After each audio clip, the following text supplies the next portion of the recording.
Hello. Goodness, it does not feel like Thursday for some reason. I can't even blame a holiday Monday either. Look at me, I've got hair sticking out all over the place. I've been doing barn chores all morning and afternoon, and it was kind of hot. Not humid, it's just kind of hot. You know me, I like to complain about the weather.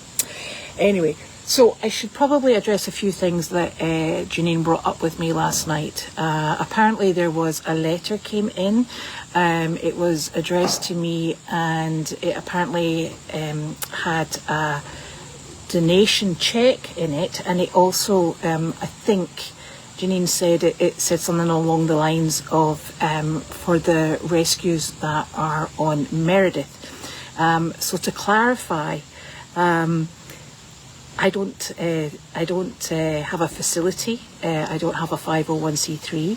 I don't have a bank account that accepts checks or anything like that. However well intended, I don't. It's these are private animals.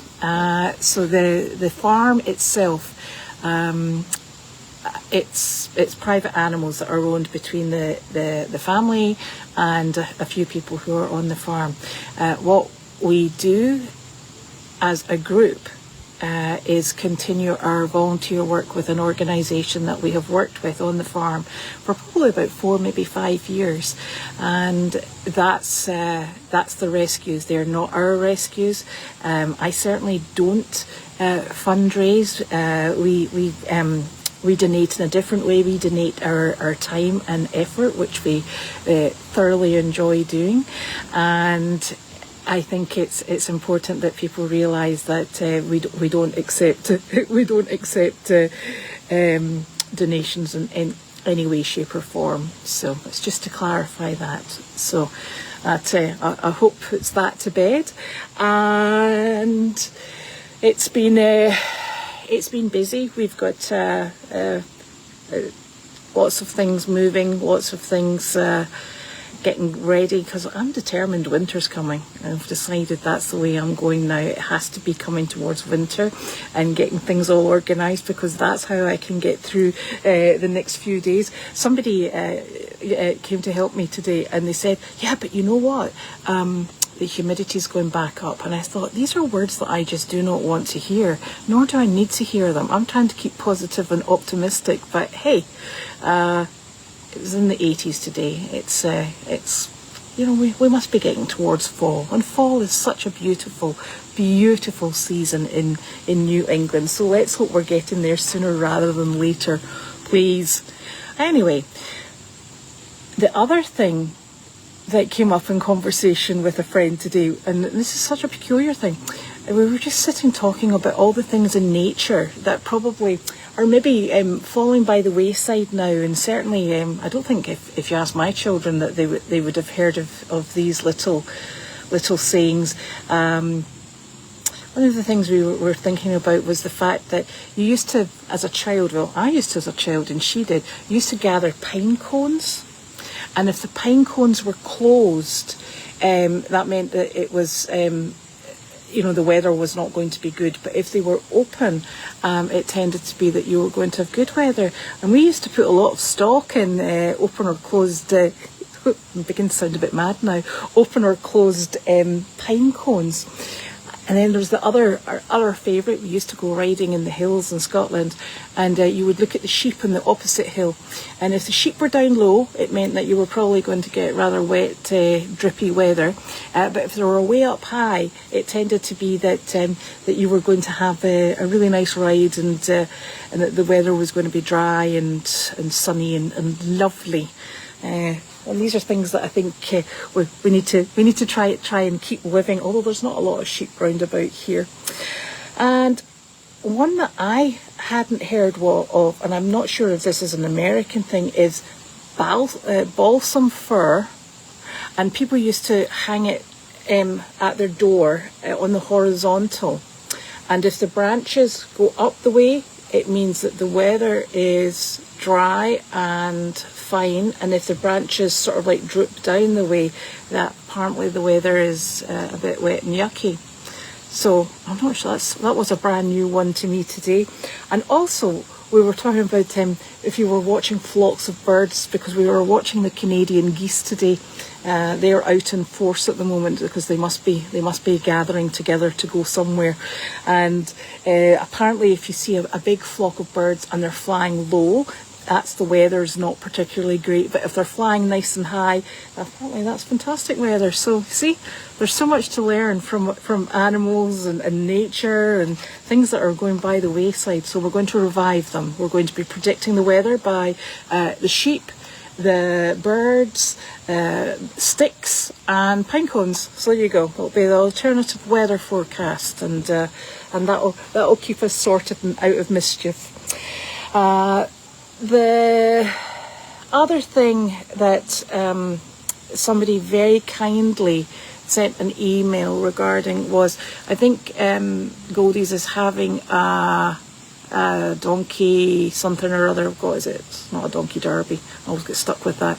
A donkey fest at some point, and somebody sent a really lovely email to remind people about spirit sticks. And I only vaguely know about spirit sticks, and she had mentioned it was actually Erin who's super at remembering things, so thank you, Erin. She was just pointing out that there was probably quite a number of people who either had very sadly passed or would not be able to make their own spirit sticks. So maybe people wanted to send some in to make sure that they were joining the festivities. And names that she came up with, there was Hilda, obviously, Jan Gerhold. Remember Jan used to send us our poo pickers with the sayings on them, and $1. She was absolutely phenomenal.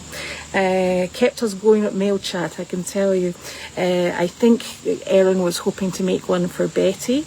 There's obviously Jane Worley, and I know that I just thought about this one. This is Wingate, because I know that Jeannie, she very definitely likes to try and take a video of the trash truck arriving and leaving in memory of Wingate, because apparently that was something she did. I didn't actually realise that, because I knew that Wingate used to take the picture at the end of the day, which was always lovely. So these are people, and I'm sure that everybody within the Goldies community actually has people that they would add in or reach out to see if they wanted help. So that might be a discussion you want to be having either on the Goldies website or the YouTube page, because although I presume it would be okay if people had more than one spirit stick, I don't think that would be a problem, really, to be honest. So, and it's my daughter's birthday at the weekend, and she has decided that she doesn't want a birthday cake. She wants cupcakes, but she doesn't want me to make them. How rude. And she wants to have a soup and stew party. And I don't know if this is a newfangled thing, but honest to goodness, so she wants to have leek and potato soup, and she wants me to make stew with enough potatoes in it, and she doesn't want me to put carrots in it. It has to be peas. I was like, okay, so that's obviously the going thing in 17-year-olds sort of like parties for birthdays, but who knew? But hey, there we go. So that's what I'm going to be doing. I'm going to have to make stew, so that's going to be super fun. I suppose it's something just a little bitty different. Unfortunately, in thinking about this, I've realised that all the recipes that I had in my personal cookbook that I think I'd probably started when I was about 10 have disappeared, and I cannot find them. And I'm quite disappointed, because there were some recipes that, you know, I used on a very regular basis, and some of them I think had been passed down. I'm not sure that they were all from the internet. So I'm going to have a think about where it could possibly be and go and search it out to see if I can find it. So that's something else to do.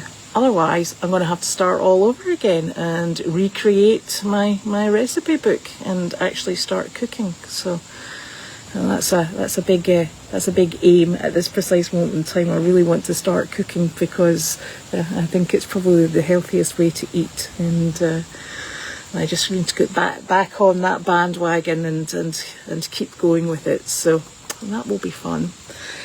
So I'm going to have a wee looky see if we have any questions. So please make sure that if you do have questions, just ask away, and I'll try my very best to A, read them, B, answer them. So here we go. Hello, Carla. Hello, Jane. I know. It's nice that everybody says hello to each other, Susie.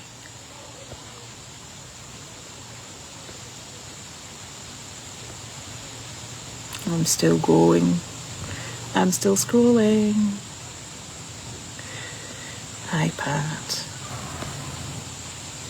And Enzo's still on the poop list. He's very... Did you find my recipes? Oh, my goodness. Thud. Thud. Look. There you go. Heard you moaning. Heard me moaning. Thanks very much, darling. Oh, wow. Nick! It's actually a blue book. Hardback book. This is just my collection of... Okay, sorry, but this is wonderful. You're Thank very you. Well, look at this. Oh my goodness. You see? Look at these. These are chicken curry. And, oh, this is funny, guys. So I keep all these things. So here's Christmas dinner, and it's America 2011. And we had, would you like to know what I had for Christmas dinner? We had salmon pate, prawns, mozzarella, tomatoes and basil, and salad. That was the starter. For our main course, we had turkey, roast potatoes with roasted bacon, roast parsnips, cranberry sauce, bread sauce, stuffing, bacon, chestnuts, sage and onion. And then for dessert, we had raspberry pavlova and sticky toffee pudding. You see, this is, I know this sounds very silly, but this is actually one of the things that I, oh my gosh, I write recipes on random scraps of paper, and then, then I photocopy things. Honestly, this is actually fantastic because this is quite a lot of the stuff that I'd lost. This is a recipe for shish mahal pakora, and that's a restaurant, a very old restaurant in Glasgow, one of, I think, the first Indian restaurants, and they make the most wonderful pakora. And gosh, and it's funny because I've got recipes that people wrote out for me and gave to me. So I've got, you know, people who are no longer with us, their handwriting. It's such a, oh gosh, I've got bits and pieces absolutely everywhere here. Oh, cherry Bakewell biscuits. How exciting. And this has obviously been popular because it's got lots of stains on it. So, oh my goodness. So there we go. Lots of little, ooh, healthy strawberry milkshake. Who on earth came up with that one? Probably not me. Oh my. Oh, well, I get things like Mother's Day cards in here as well. This is really lovely. Oh, this is going to keep me out of mischief for quite some time. Oh, I'm glad you found that. Now I'm just looking for, I have a very old blue hardback, massive big hardback book that when I was much younger, I think we probably actually had to start it for school, and I had all the recipes. We used to make sort of like very basic. There was something called the Glasgow Cookbook, and it's a very old book, and it had all the very traditional Scottish recipes in it. And we used to cook from it at school, and then we would adapt it, and we would write out the recipes and little notes about it. So obviously back when I was an absolute domestic goddess, allegedly. That's a total lie. Shouldn't have said that. So yeah, so that's actually very exciting. I was cursing the day that I'd obviously put it somewhere so safe that it'd gone, and then I thought actually maybe I have totally and utterly lost it this time. So there we go. I don't have to start again. Now I can add to it. But if you can find my other one, there's some absolute classics in that one that are so old-fashioned. So that would be. We used to make mousse, like lemon mousse and chocolate mousse, and it was always with you had to dissolve your gelatin. So we started with absolute basics, and then had to keep up. So I'm going to stop. I'm either yammering on about horses, the weather, and now I'm on to recipes. So heaven help us all. Right, I'm going to keep going through these questions now. No, as far as I'm aware, Jane Worley did not pass. I think it's just that she's maybe not capable of actually making her own spirit stick. There is somebody actually looking into that a bit deeper. So that's as soon as there's any shareable news, obviously that will be shared amongst you.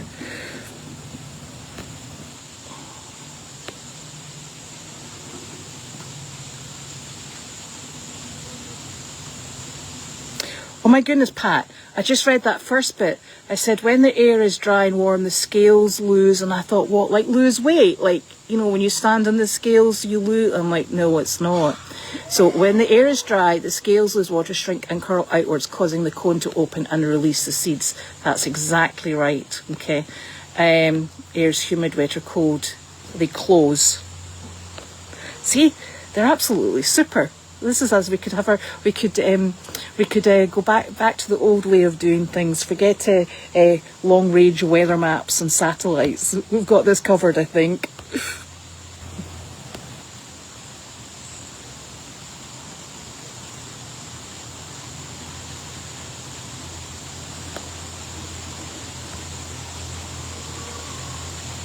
Oh, that's a lovely tradition of them being walked past a camera. That's really super. That will be nice to see. No, the front side of that's replacement siding, so it still has to be painted. Oh, that would be lovely, Hilda and Betty. That's a really nice idea. You should send that to Janine. She would appreciate that. I know, he's very useful. I tell you, the number of things that man can find, and he just beetles off, and he comes up with something. It's really quite incredible. It's probably because he put them there, actually, now that I think about it, okay? So I might have to roll that back a little bit.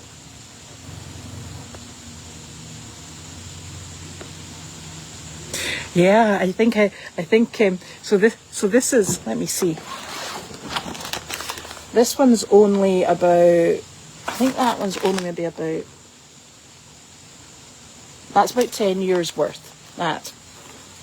I actually have, I have many more.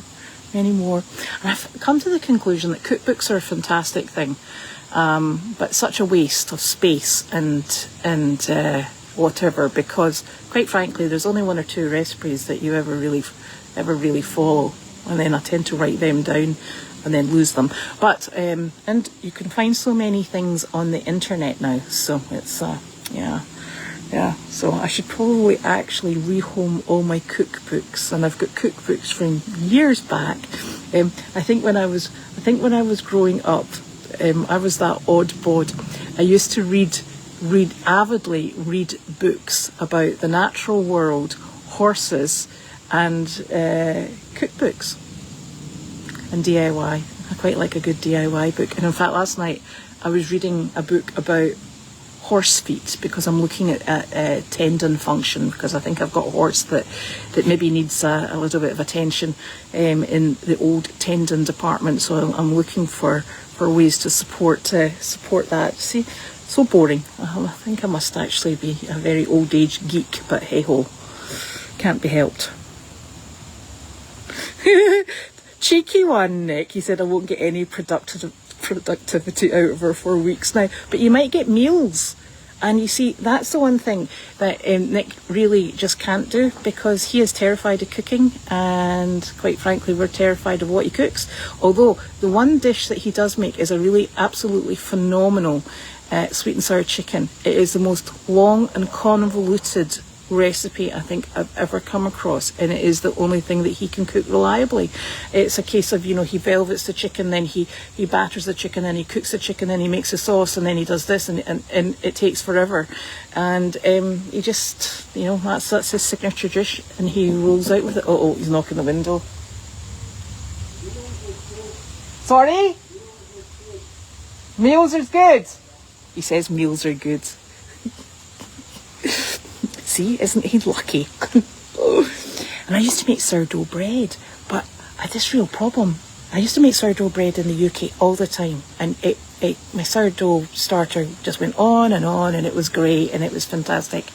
And then when I came over here, I don't know if it's the change in the atmosphere or what, I used to kill it on such a regular basis. It would go yellow and just die. A bit like houseplants. And so I don't know quite what I did with sourdough starter, but I used to make so much bread. I used to make bread every day, and I suppose the problem is bread takes quite a lot of attention, so I didn't really have much attention time in which to sort of like attend to my bread. So and I'm trying to get back into that.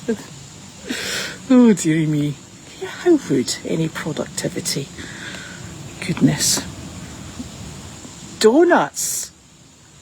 Oh, I have made, they sound very, very good, Tiggy. I tell you, I have actually made donuts, yeast donuts, and I would never do it again, because firstly, I don't like having a tremendous amount of oil kicking around in the kitchen, but they were such a palaver, and they were really greasy, so I gave up. But they sound lovely. I did have a little dish, and it was a cooking thing, and it was a mini donut tray, and you just made the batter up and popped them in the oven, and they were really good. Yeah. Of course spirit sticks can, and well, I shouldn't say that, I don't know. I don't see why it shouldn't include animals, but I'm sure if you ask it at Mail Chat with Janine or Carleen, then they'll let you know exactly. Oh, then, there you go. Jerry's answered it. They can be absolutely anything. That's lovely.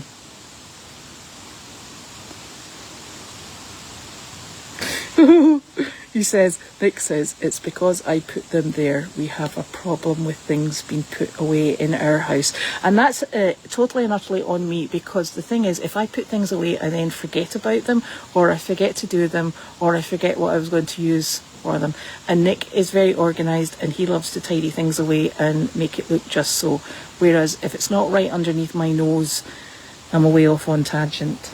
I'm afraid.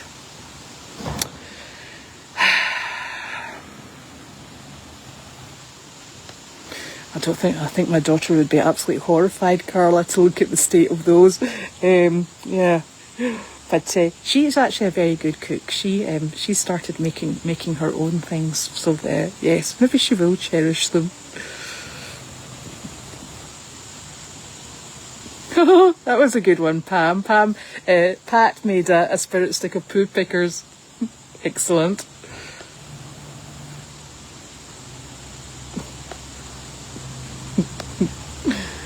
Oh dear. Oh, that jumped up there.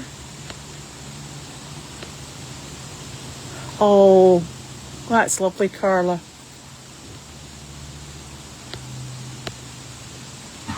He'd come into your house to make donuts. A travelling donut maker. That's better than a private chef, honestly. I'm still waiting. Apparently they've lifted the travel ban on haggis.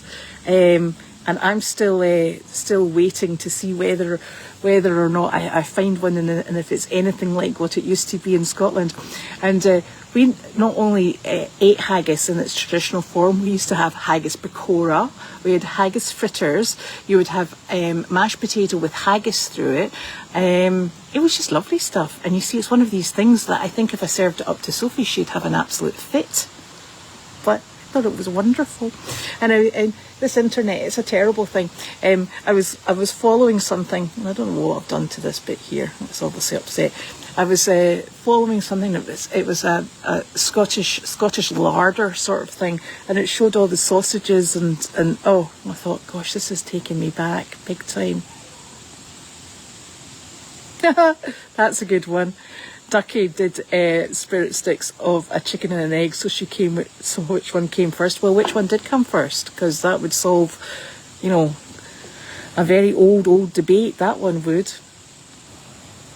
So, that's us at the moment, and I think we'll sit and see if people... Pakora. Oh, pakora is... it's an Indian dish. It's normally a starter, and it's made with gram flour, which is chickpea flour. And traditionally, a plain pakora is thinly sliced onion mixed in with the gram flour and a liquid to hold it together. And then you deep fat fry it, and then you dip it in this really lovely spicy sauce, and you eat it. And you can have chicken pakora, and you can have aubergine pakora, which is actually eggplant pakora here. Pakora, there used to be a restaurant in Glasgow, and it basically sold pakora. Anything you could think that could possibly be in a pakora was in a pakora. It was fantastic. That was a very, very special place. But we have made pakora in the house, but the problem with pakora is, again, it's deep fat fried, and I don't own a deep fat fryer, nor do I want to own one, because I'm trying to eat really, really, really healthily, and there's a lot of spare fat kicking around, so we're just going to leave that. So maybe it's a very traditional Scottish thing, I don't know, Indian thing, I don't know. Right, so we will be back next week. Still doesn't feel like Thursday, and hopefully the predicted humidity doesn't appear. Bah.